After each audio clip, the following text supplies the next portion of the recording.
otra vez en Apocalipsis capítulo 2 y vamos a leer un versículo y luego vamos a leer otra porción. Por favor, Apocalipsis capítulo 2 y vamos a quedarnos en el versículo 5. Apocalipsis 2, 5. Ahora, si usted no vino el domingo pasado, hablen con el hermano Minor, porque eso debe estar grabado y para que ustedes lo escuchen, el mensaje del domingo pasado y tengan, ¿verdad?, la serie completa. Apocalipsis 5 dice, 2:5 dice: recuerda, por tanto, de dónde has caído y arrepiéntete y haz las primeras obras, pues si no, vendré pronto a ti y quitaré tu candelero de su lugar si no te hubieres arrepentido. Haz las primeras obras. Aleluya. Hablamos debemos recordar de dónde hemos caído, debemos arrepentirnos y luego entonces hacerlas. Amén. Bien, vamos ahora entonces al libro de los Hechos, capítulo 2. Y vamos a leer el versículo 41 en adelante. Hechos 2, 41 en adelante. Dice: así que los que recibieron su palabra fueron bautizados, y se añadieron aquel día como 3,000 personas, y perseveraban en la doctrina de los apóstoles, en la comunión unos con otros, en el partimiento del pan y en las oraciones. Y sobrevino temor a toda persona, y muchas maravillas y señales eran hechas por los apóstoles. Todos los que habían creído estaban juntos y tenían en común todas las cosas. Y vendían sus propiedades y sus bienes y los repartían a todos según la necesidad de cada uno, y perseverando unánimes cada día en el templo y partiendo el pan en las casas, comían juntos con alegría y sencillez de corazón, alabando a Dios y teniendo favor con todo el pueblo. Y el Señor añadía cada día a la iglesia los que habían de ser salvos. Padre, gracias por tu palabra, porque tu palabra es verdad. Ayúdanos ahora, Señor. Yo te pido en esta mañana que tú me ayudes y tú me des la unción para compartir tu palabra con mis hermanos. Danos unción para hablar y danos unción para escuchar. Señor, en el nombre de Jesucristo, tú recibes toda la honra y la gloria. Y todo el pueblo del Señor dice: amén y amén. Muy bien, puede sentarse. El tema en esta mañana entonces es: haz las primeras obras. El domingo pasado vimos, ¿verdad?, claramente la necesidad de regresar al primer amor. Y este primer amor nos debe llevar a hacer las primeras obras, y si eso es así, entonces debemos pensar un poquito en cuáles pueden ser esas primeras obras de las cuales el Señor nos dice: regresa, recuerda por tanto de dónde has caído, arrepiéntete y haz las primeras obras. Aleluya. Ahora, entendamos algo para empezar, y es importante. Estas primeras obras de las cuales vamos a hablar, a juzgar por el contexto del pasaje de Apocalipsis capítulo 2, a juzgar por el mensaje a la iglesia de Éfeso, no tiene que ver tanto con actividades, ojo, sino con la actitud del corazón. Porque al leer el pasaje encontramos que esta era una iglesia que ciertamente hacía muchas actividades, ¿verdad? Yo conozco tus obras, tu arduo trabajo, tu paciencia, ¿no? Que no puedes soportar a los malos, ni a los que se dicen ser apóstoles y no lo son, y los has hallado mentirosos, y has trabajado, etc. O sea, cuando leemos el pasaje integralmente nos damos cuenta que esta no era una iglesia que estaba con las manos cruzadas. ¿Cuántos están aquí? No era una iglesia que simplemente no estaba haciendo nada. No. Sí estaban haciendo, y estaban haciendo realmente bastantes cosas que deberíamos nosotros hacer, ciertamente. Pero estaban haciendo esas obras, pero tenían un problema, y era que habían dejado el primer amor. Entonces, esto tiene que ver más bien con la actitud del corazón que tiene que ver con el primer amor. Aunque entendemos que la actitud del corazón y ese primer amor definitivamente nos llevará a expresarnos por medio de las actividades que realicemos. Es decir, al final sí vamos a hacer actividades o vamos a trabajar, pero producto, el resultado del primer amor, y no simplemente por hacer actividades por hacer. ¿Estamos claros con eso? O sea, las primeras obras tienen que ser el resultado de una actitud de nuestro corazón. Bien. Y hermanos, que Dios me ayude en esta mañana a compartir lo que el Señor ha puesto en mi corazón. Vamos a mencionar la primera obra que debemos realizar. Y esa obra tiene que ver con la labor evangelizadora. La labor evangelizadora. Ahora, fíjese bien, entendiendo el contexto histórico del pasaje, cuando Juan escribe el libro de Apocalipsis, cuando recibe esa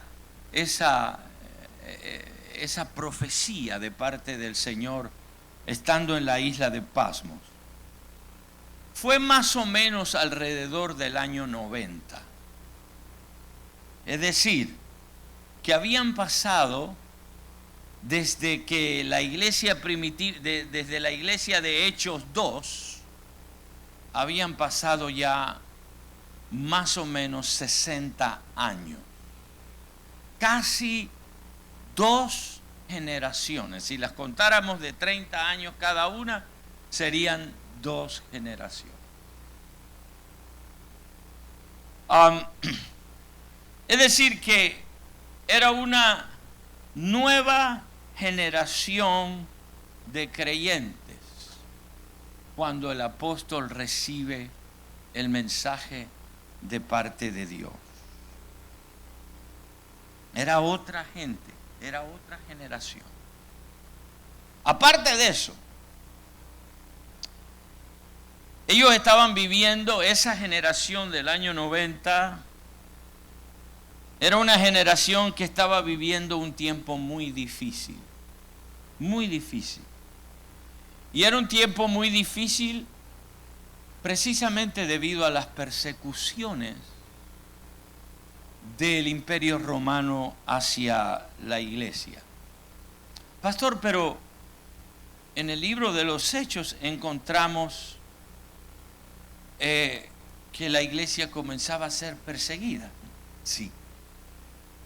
Pero la persecución que encontramos en el libro de los Hechos, por lo menos en el capítulo 2, era una persecución de carácter religioso. Es decir, los judíos, ¿verdad? Resentidos de que estos judíos convertidos ahora al Señor salieran del judaísmo y comenzaran a predicar la palabra y el mensaje nuevo, produjo una reacción en los judíos, lo cual se tradujo en persecución, en algún tipo de persecución, pero era una persecución de carácter religioso. ¿Están aquí conmigo? Pero ya en el año 90, ya la persecución no era religiosa nada más, era una persecución política.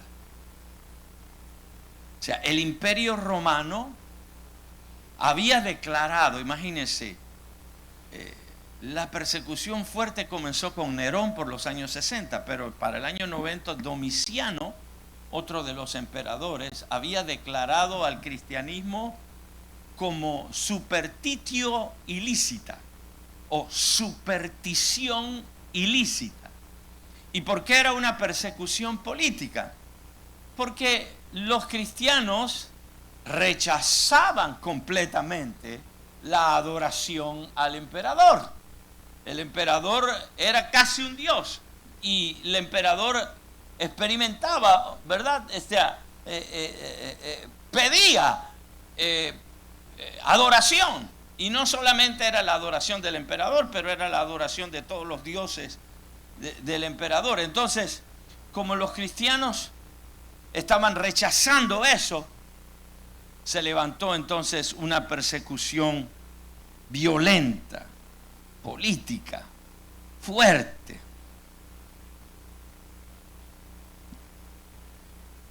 Ahora, Jesús profetizó en el Evangelio de Mateo que en los postreros días, y claro, nosotros recibimos esa palabra, y para nosotros estamos viviendo los postreros días. Pero para ellos en ese momento también eran los postreros días. Jesús había profetizado que por haberse multiplicado la maldad, el amor de muchos se enfriaría. Y una de las cosas que suceden cuando se pierde ese primer amor es precisamente el dejar de hacer la obra de evangelización.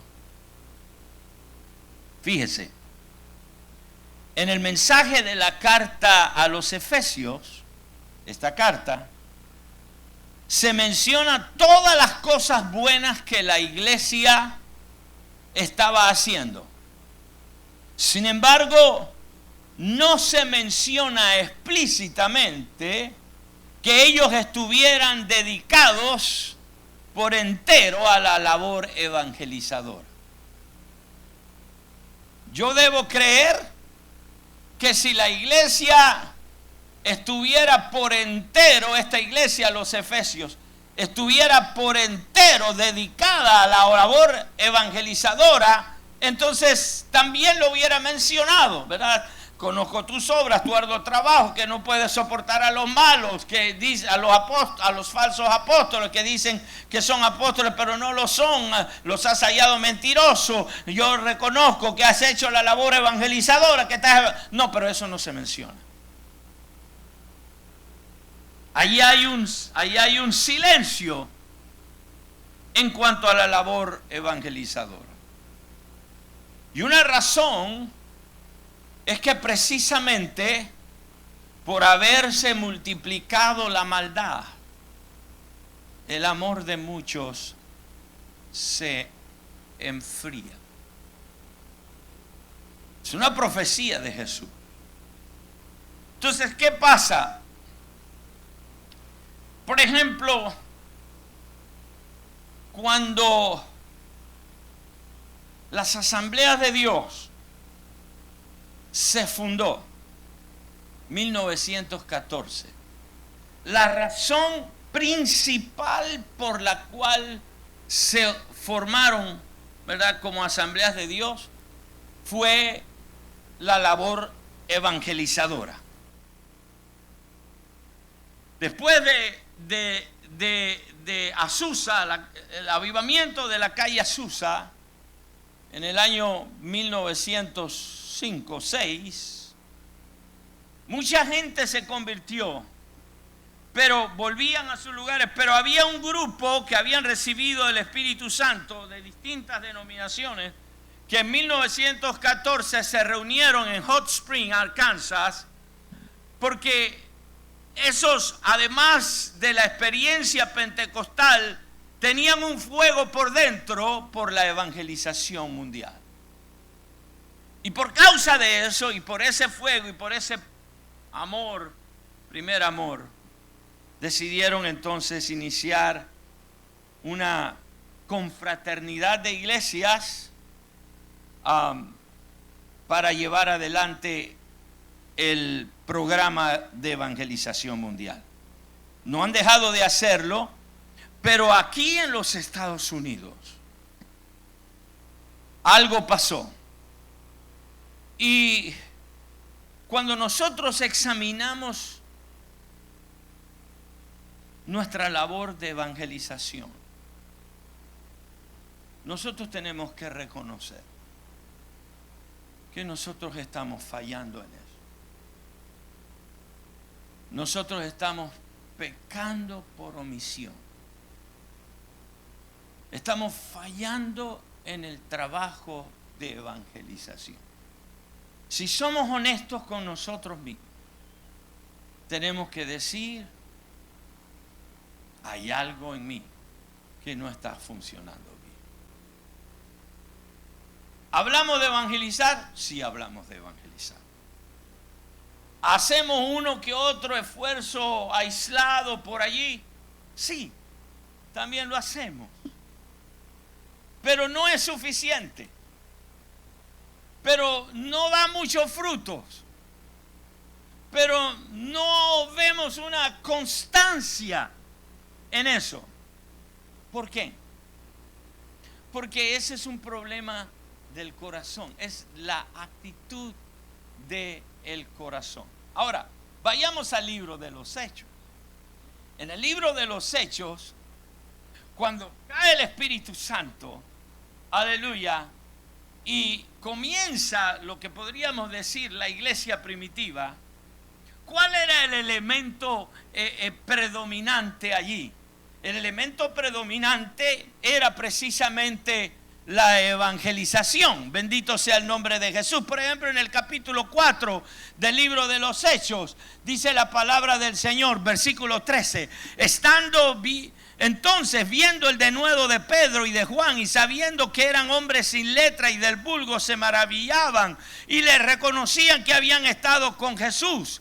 Y viendo al hombre que había sido sanado, que estaba en pie con ellos, no podían decir nada en contra. Entonces le ordenaron que saliesen del concilio y conferenciaban entre sí, diciendo: ¿qué haremos con estos hombres? Porque de cierto señal manifiesta ha sido hecha por ellos, notoria a todos los que moran en Jerusalén, y no lo podemos negar. Sin embargo, para que no se divulgue más entre el pueblo, amenacémosle para que no hablen de aquí en adelante a hombre alguno en este nombre.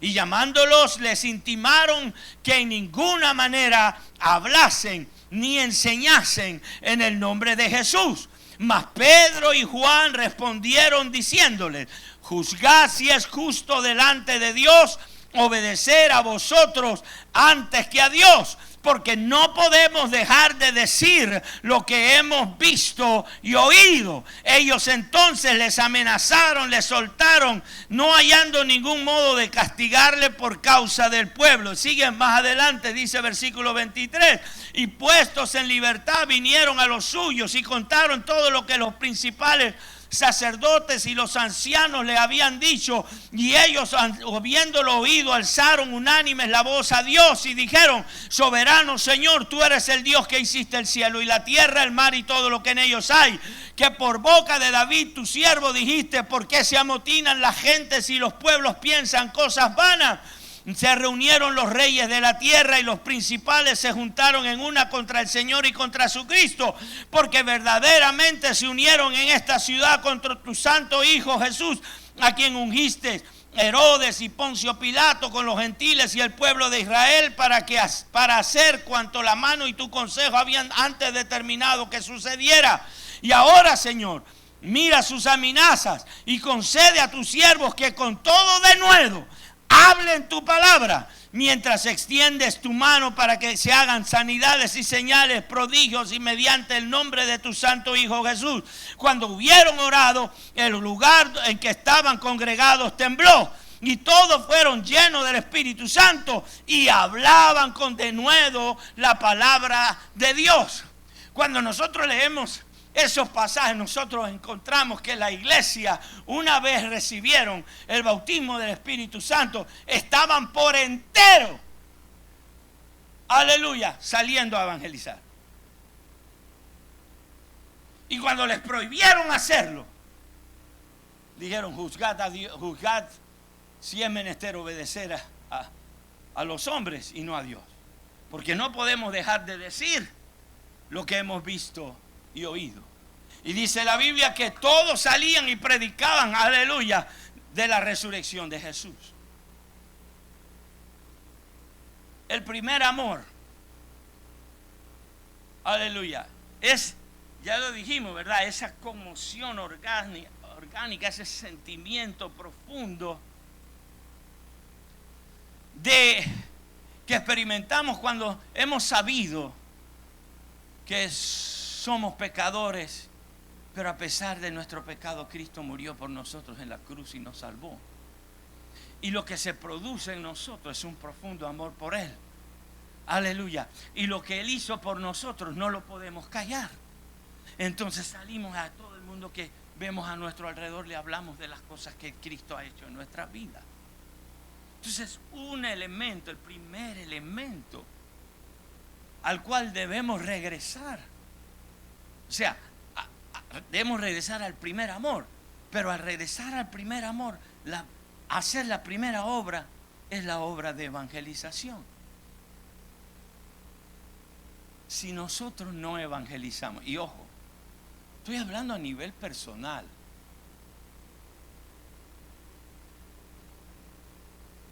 Estoy hablando a nivel personal.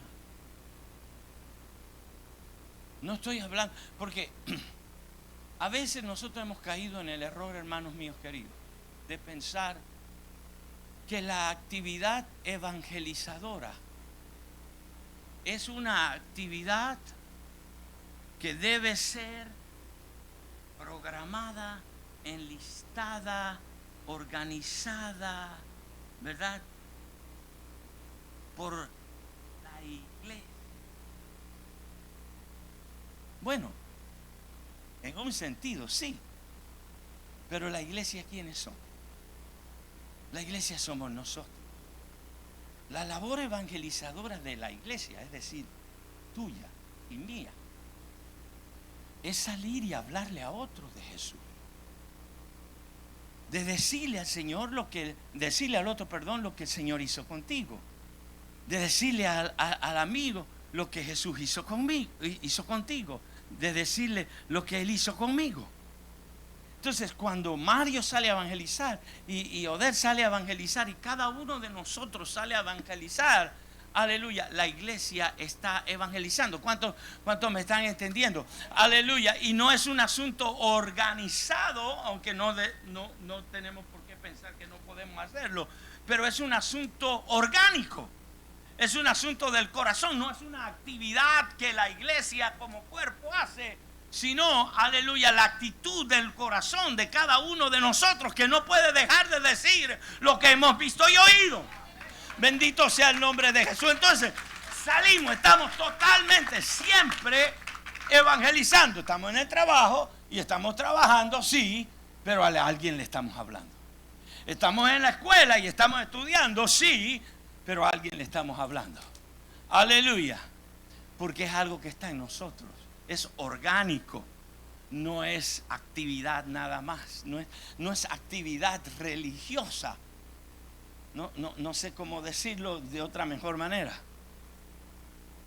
Si no lo hacemos, si yo no lo hago, si tú no lo haces, probablemente, hermano, es que hemos perdido el primero. Probablemente sentimos que ya estamos en otro nivel. Verás como el fariseo cuando la mujer entró a lavar los pies del Señor. Si este fuera profeta, sabría qué clase de mujer es esta y no se dejaría tocar. Pero cuando nosotros hemos recibido, por ejemplo, yo no sé si esa mujer era una mujer de la calle, la de Lucas 7, probablemente.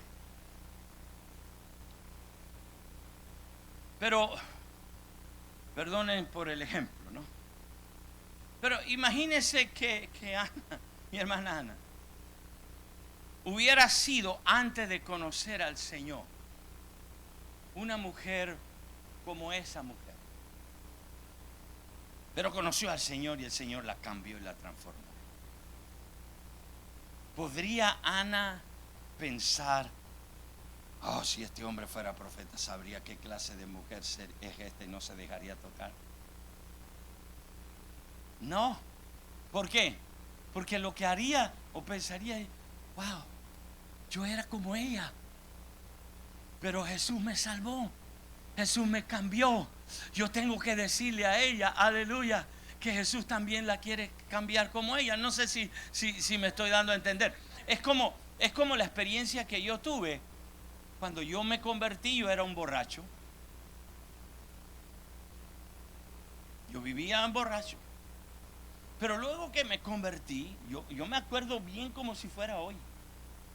Después de algunos meses, yo fui a la iglesia, salgo de la iglesia, lleno del poder de Dios, después de un culto glorioso un viernes en la noche, ¿no? Y cuando ya voy para la casa, veo esa calle se llama la Fernández de Córdoba, donde estaba la Catedral de Vida hacia Pueblo Nuevo.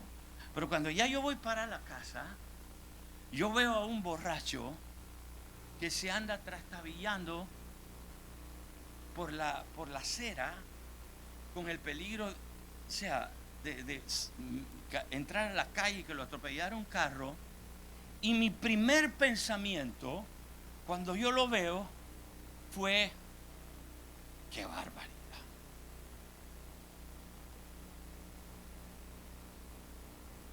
¿Cómo anda ese tipo así? Ese fue mi primer pensamiento. Pero cuando yo vengo a ese pensamiento y lo veo, el Espíritu Santo inmediatamente dice, pero tú no eras igual que él.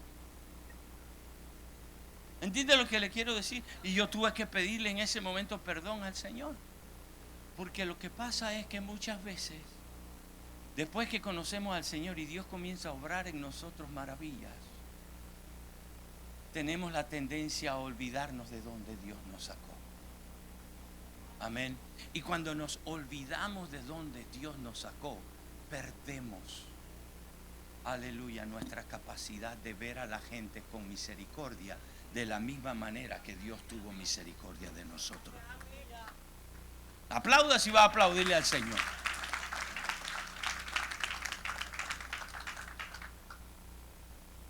Esta iglesia ya estaba en el año 90.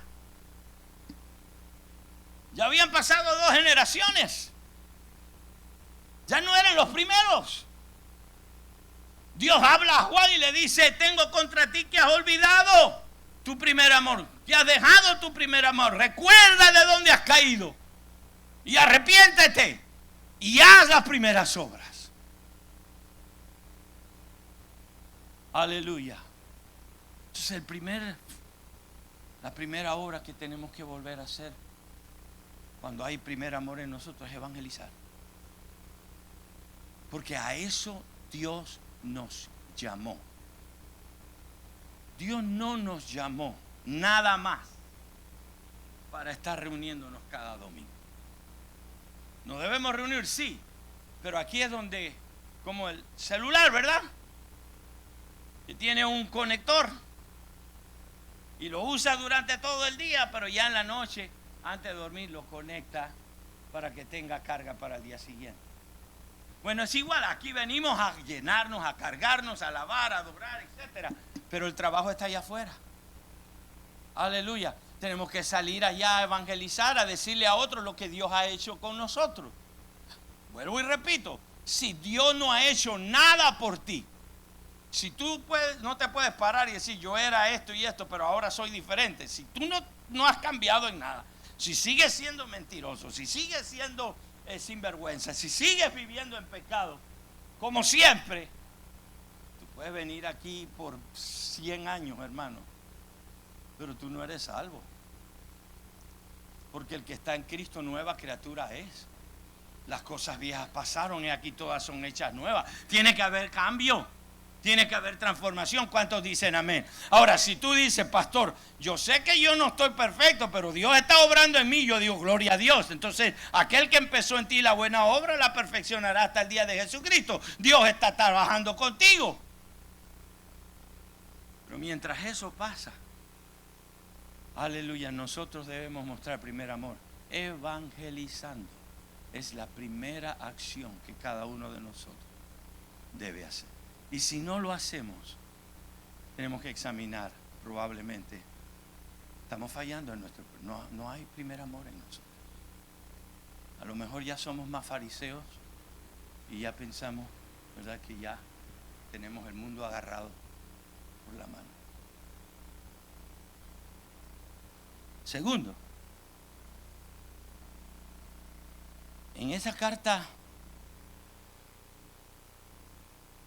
hay algo que es interesante a su nombre.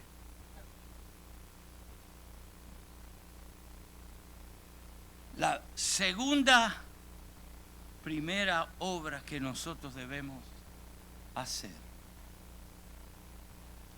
es perseverar en la doctrina apostólica.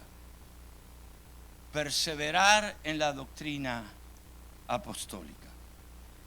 En el caso de la iglesia a los Efesios, ahí hay un argumento muy claro.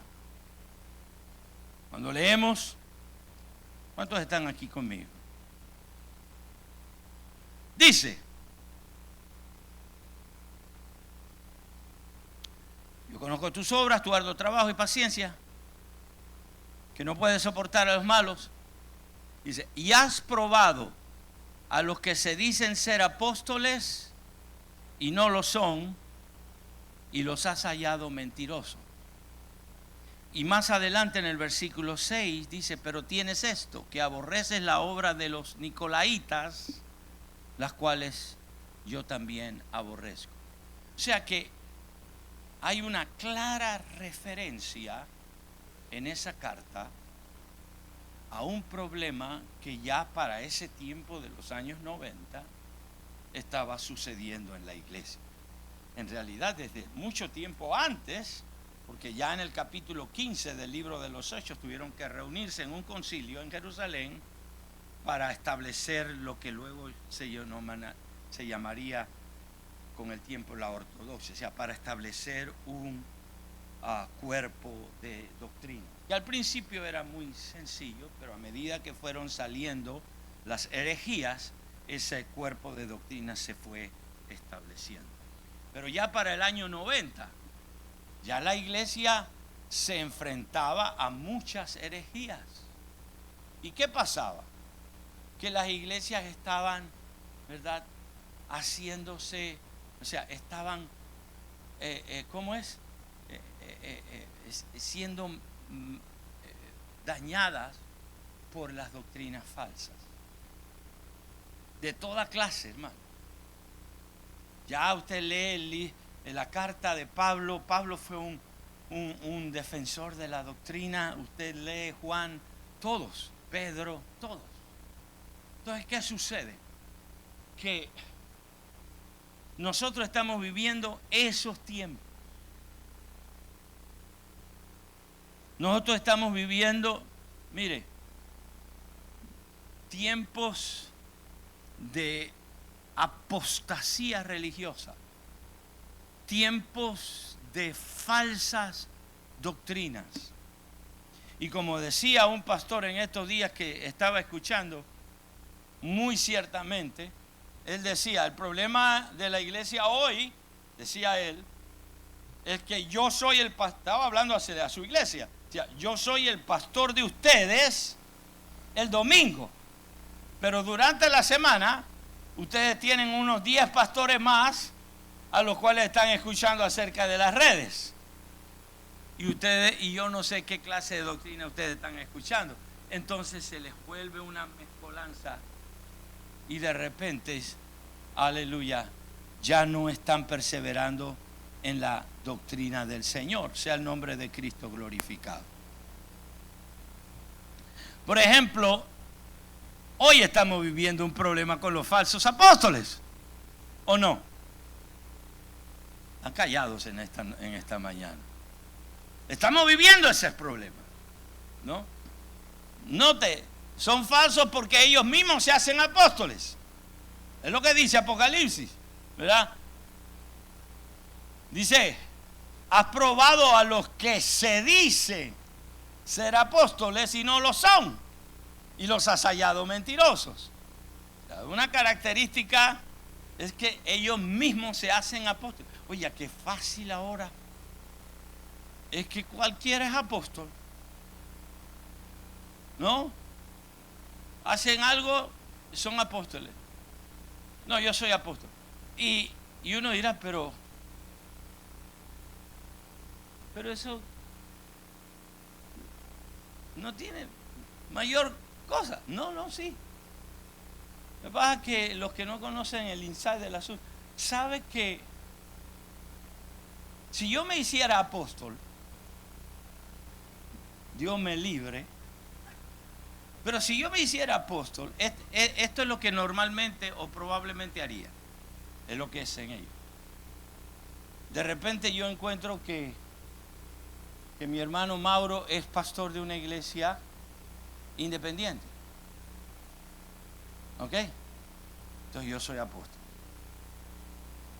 Entonces yo me acerco a Mauro y le digo, o conectamos, eres independiente. Sí. Pastor Mauro, si usted quiere, yo le puedo dar cobertura apostólica. Entonces él dice, it's not bad idea. No es mala idea. Ok, entonces, pues yo voy a estar bajo su cobertura apostólica. Yo, fantástico. Pero eso te va a costar $200 por mes. Ok. La iglesia saca $200 y me los da al apóstol. Pero luego voy donde el otro apóstol, donde otro pastor de otra iglesia. Hago lo mismo. Entonces, cuando yo tengo 30 iglesias a las cuales yo le doy cobertura apostólica, ¿cuánto dinero es? 6,000 al mes. Libre de paja y polvo.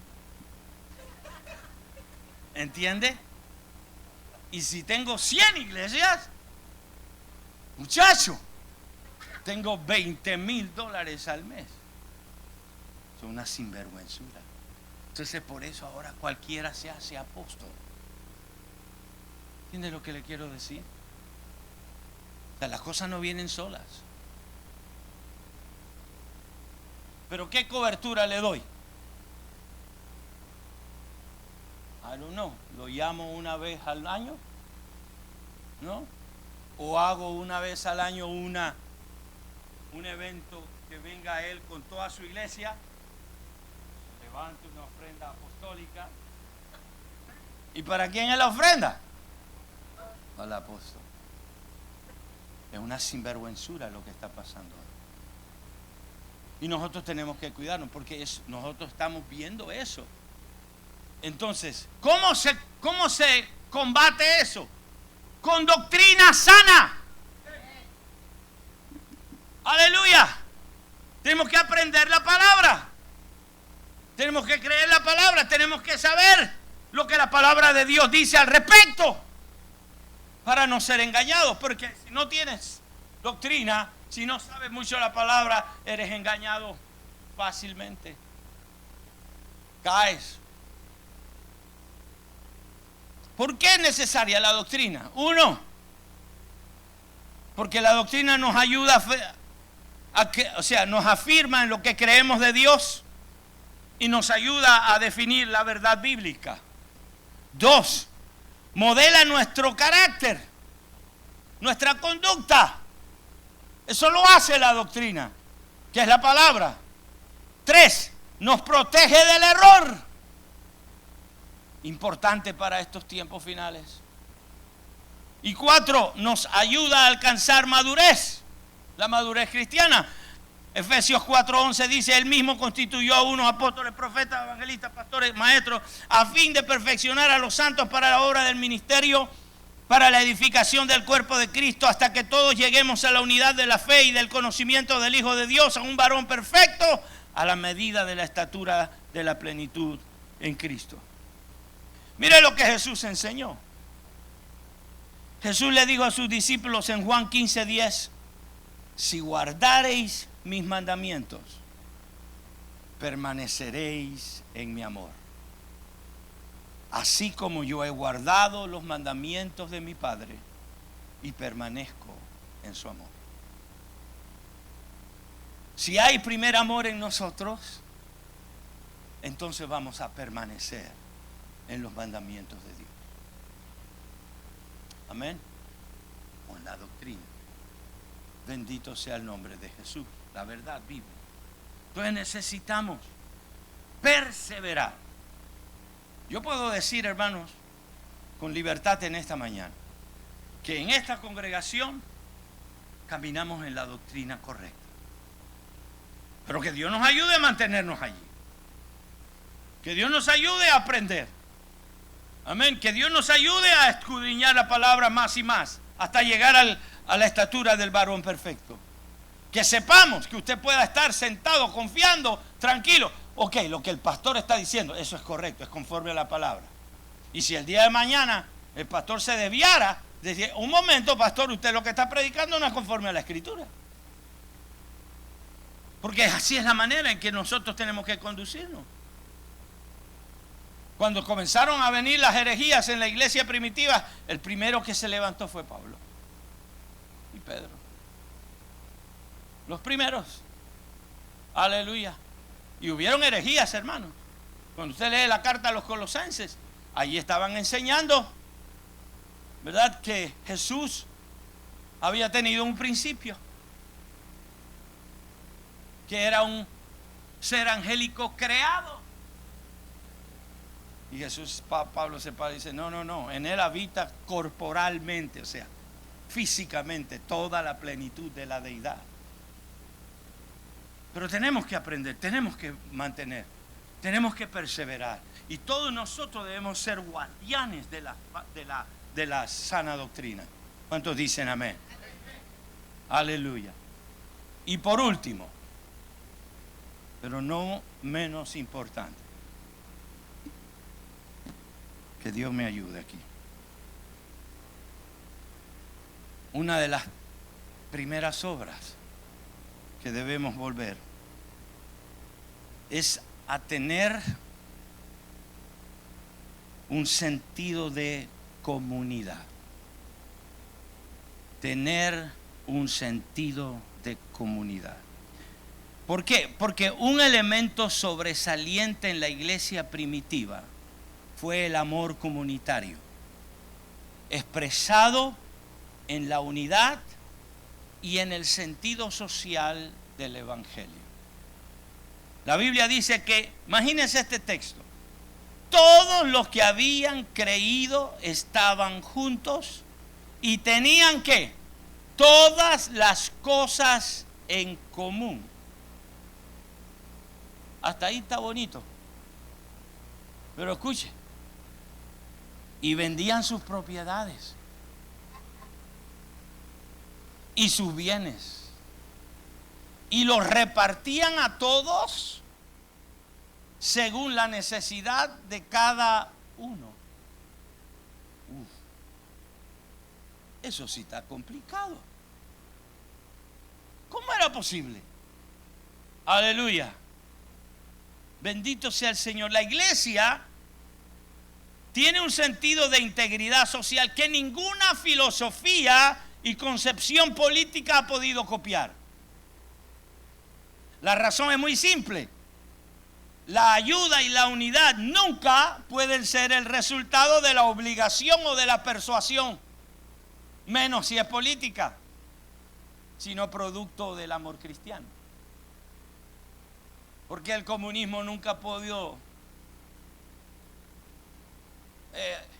porque el comunismo, Marx procuraba eso, ¿no? Pero nunca dio resultado. ¿Por qué? Porque no era producto del amor cristiano. Era simple. Mi hermano Carlos, que está aquí, en estos días Ortega ha declarado que no van a haber más elecciones. Por lo que él peleó, o lo que ellos pelearon contra Somoza, es lo mismo que están haciendo ahora. Y peor. Porque por lo menos en el tiempo de Somoza la gente estaba mejor. Sin embargo, la iglesia tiene un sentido de unidad social. En la iglesia, aleluya, debe ser un lugar donde nos ayudamos unos a otros. Porque somos la iglesia del Señor. Pero, eso tiene que partir de una actitud del corazón. Y no simplemente de una política que establecemos. ¿Por qué? Porque si es solo política, caemos en lo mismo que esas organizaciones políticas que propugnan eso, pero que en el corazón, que en lo profundo realmente están viendo cómo hacen para sacarle provecho de los demás. En 40 y tantos años que yo tengo, casi 50, yo he visto lo bueno, lo malo y lo feo de la iglesia. O sea, no de la iglesia, en las congregaciones.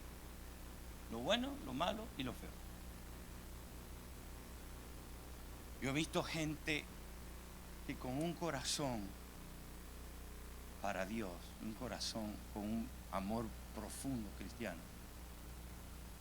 se desprenden con generosidad de sus bienes para ayudar a los que menos tienen. Yo lo he visto.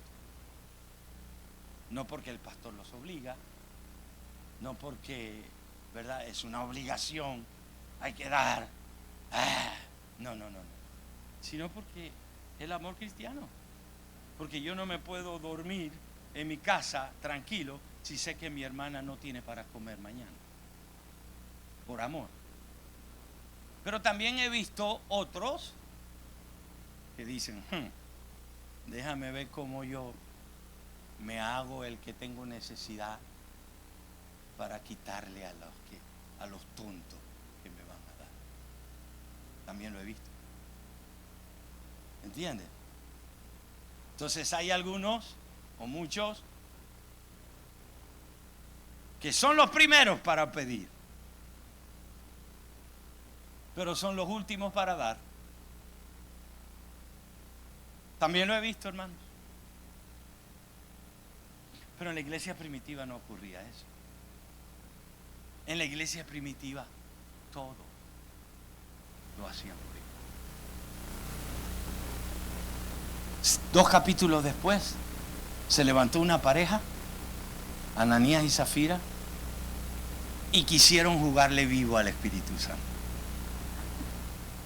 Porque desde el principio hay esa gente. Tenían una propiedad y la vendieron en tanto. No dice cuánto, pero tanto. Ponle 30,000. La vendieron en 30,000. Se embolsaron 15,000.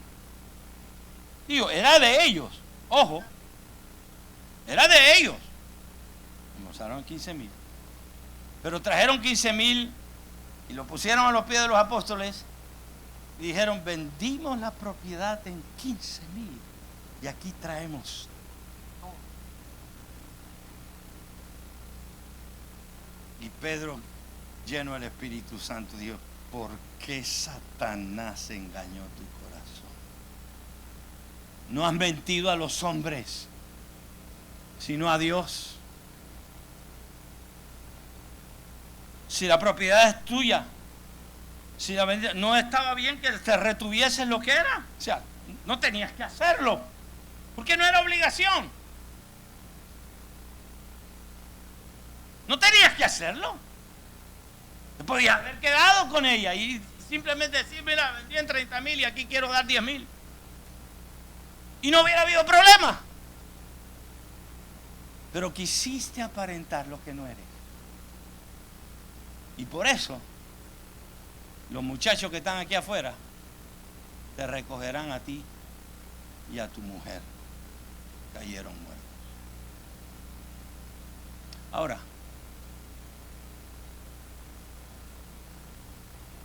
tal vez sea una quimera, tal vez sea una ilusión, un sueño irrealizable,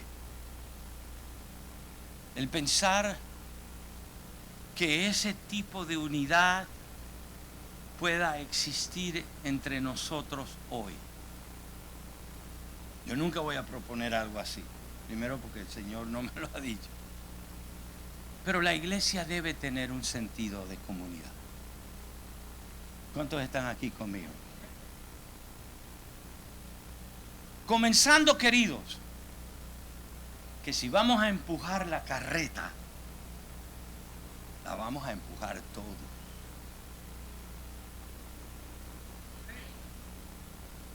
Y no vamos a tener algunos que se van a trepar encima de la carreta para que los demás empujen y ellos van cómodos arriba. Porque de esos hay también. Sino que si vamos a empujar, empujamos todos.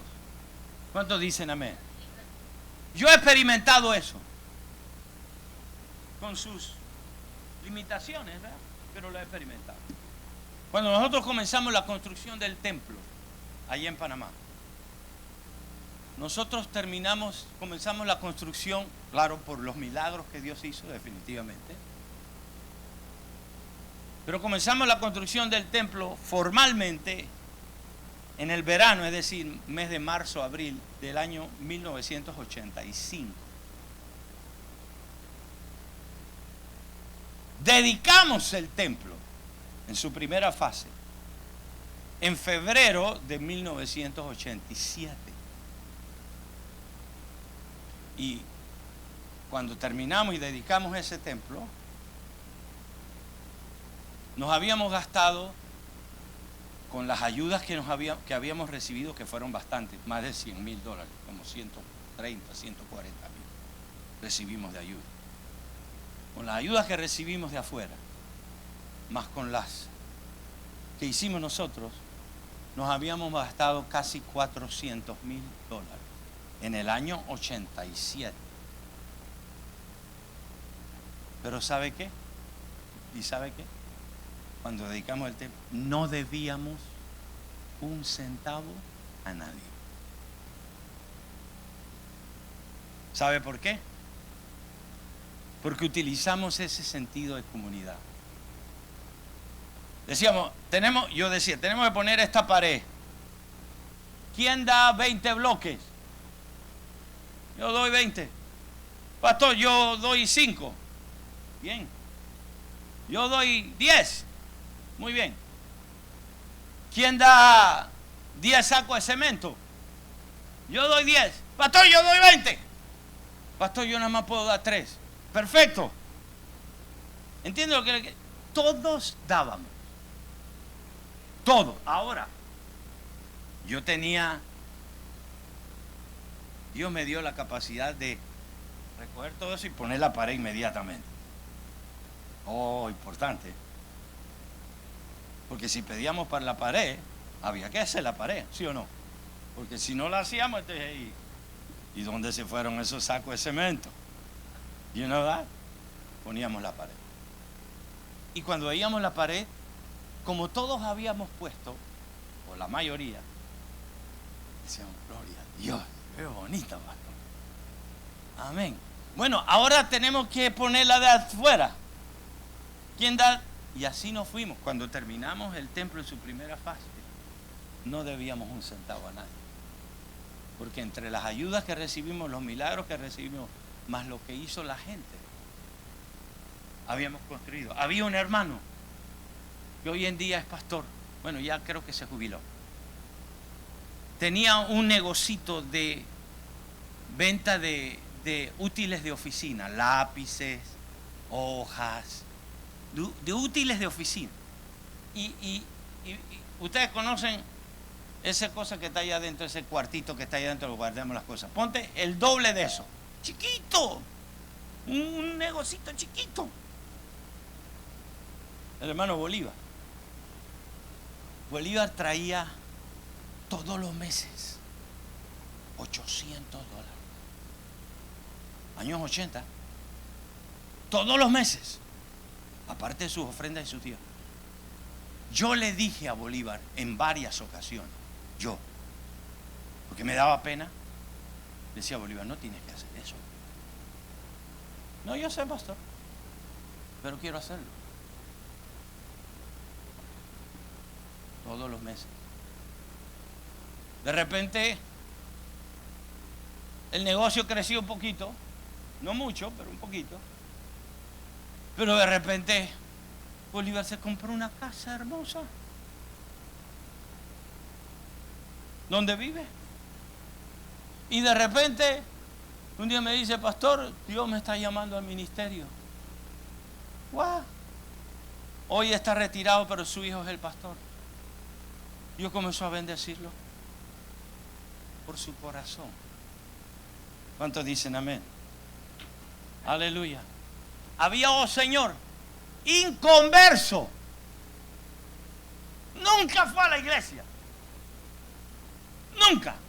Yo le decía, ¿por qué no viene a la iglesia? No vengo. Pero a mí me gusta lo que ustedes hacen. Todos los meses traía $250. Todos los meses.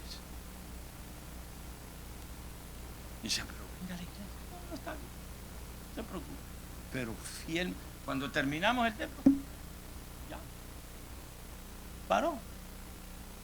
Había otra hermana que ella era vendedora, vendía para una fábrica de ropa interior femenina.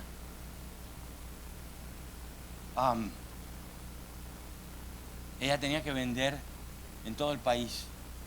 Iba con su carro vendiendo a las compañías.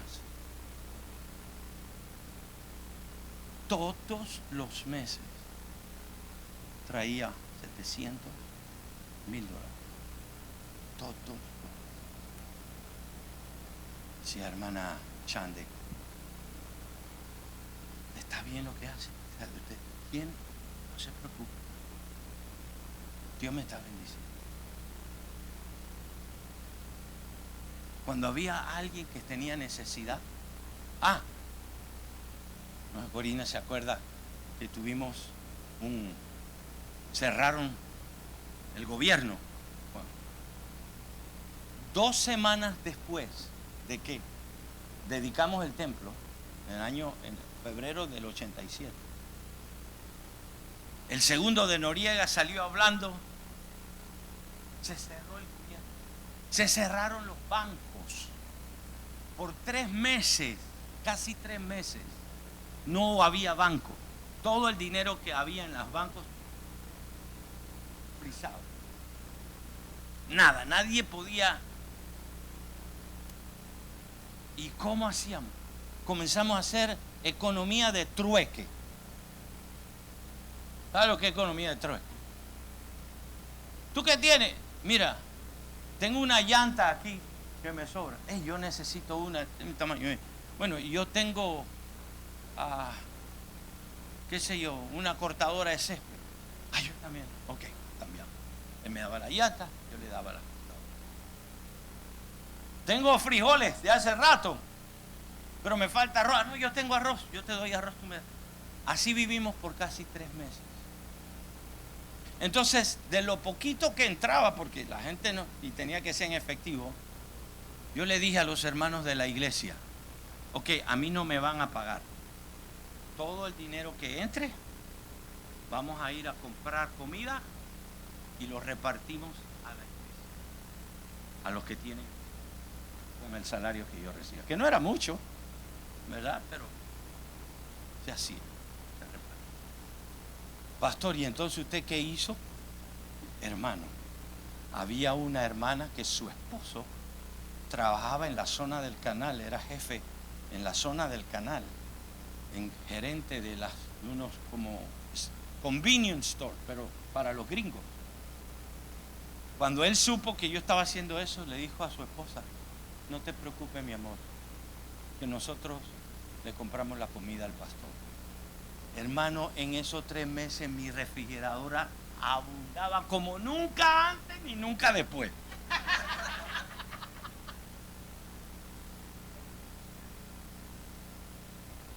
Y no lo hice pensando. Pero dije, no. ¿Qué quiero decir? Y termino. La iglesia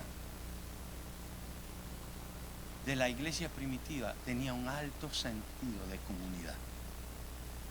Estaban juntos, comían conjuntos con sencillez y alegría de corazón. Cuando una iglesia funciona de esa manera, dice la Biblia, Dios añade a la iglesia todos los que han de ser salvos. Porque la gente se da cuenta que ese es un lugar donde la gracia de Dios está. Pero tiene que ser de todos. No de unos cuantitos nada más y los otros por ahí calladitos. ¿Entienden lo que le quiero decir? Si todos, pues dice que todos lo hacemos. Si lo hacemos todos, la iglesia será bendecida. Entonces, la labor evangelizadora, perseverar en la doctrina y un sentido de comunidad. Necesitamos esas 3 primeras obras otra vez en la iglesia. Y Dios nos ha de bendecir. Amén. Vamos a ponernos de pie. Dios es bueno. Vivimos en tiempos difíciles, pero Dios sigue siendo el mismo. Para Él no hay inflación, ni recesión, ni nada de eso. Ahorita necesitamos el apoyo de todos. Lo necesitamos. Pero estamos todos aquí. Aleluya. Si todos hacemos lo nuestro, Dios nos va a bendecir y mucho más. Eso se llama sinergia. Si nosotros, ¿verdad?, actuamos en sinergia, logramos más. ¿Sabe lo que es la sinergia? Muy sencillo. Si usted a lo mejor, bueno, los más fuertes no, pero póngale, si usted como persona puede levantar 100 libras, eso es todo lo que usted puede levantar, un saco de cemento, 100 libras. Ok, se supondría que 2 personas podrían levantar 200 libras, 100 y 100, ¿cierto? No funciona así. Una persona levanta 100, pero 2 personas juntas levantan 240 o 230, porque se produce sinergia. Eso es sinergia. Amén. Cuando todos participamos, aleluya, se produce mucho más que si lo hacemos individualmente. Amén. Y cuando eso lo aplicamos a la vida espiritual y a la vida de comunidad de la iglesia, hermano, entre nosotros no debe haber nadie que padezca necesidad. Amén. Si lo hacemos todos juntos. Muy bien, vamos ahora. Padre, gracias te damos en esta hora, porque tu palabra es verdad, Señor. Y en esta mañana nos unimos. Y yo te pido ahora, Espíritu Santo, que tú selles la palabra en el corazón de cada uno de mis hermanos. Solo tú puedes hacer eso. La iglesia no es un lugar donde obligamos a nadie. No funciona así. La iglesia es un lugar que obra por el amor. Aleluya. Es el amor, el fundamento de todo lo que somos y vivimos y hacemos. Por eso yo oro en esta mañana y te pido, Dios, que tú nos ayudes, que podamos todos volver al primer amor, genuinamente, porque si regresamos al primer amor, entonces ese amor se manifestará en evangelización, en cuidar y perseverar en la sana doctrina, en un sentido de comunidad, en las oraciones. Padre, en la unidad del cuerpo. Ayúdanos. Ayuda a esta congregación, Señor. Padre, te lo pedimos porque las palabras se las puede llevar el viento, pero tu Espíritu Santo es el que las sella y debe sellarlas en nuestro corazón. Que esas palabras produzcan fruto en nosotros.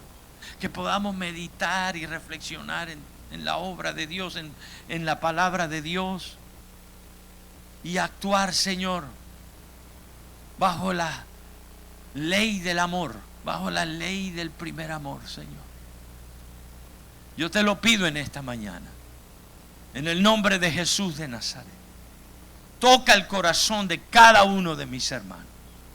Que salgamos todos de aquí bajo la convicción de tu Espíritu Santo, creyendo que tu palabra es verdad, Señor, y tomando decisiones. Aleluya. Recuerda, por tanto, de dónde has caído. Arrepiéntete y haz las primeras obras. Recuerda de dónde has caído, mi hermano. Arrepiéntete, entonces haz las primeras obras. Bendito sea el nombre de Jesús. Y todo el pueblo de Dios dice, le damos un aplauso al Rey de Reyes.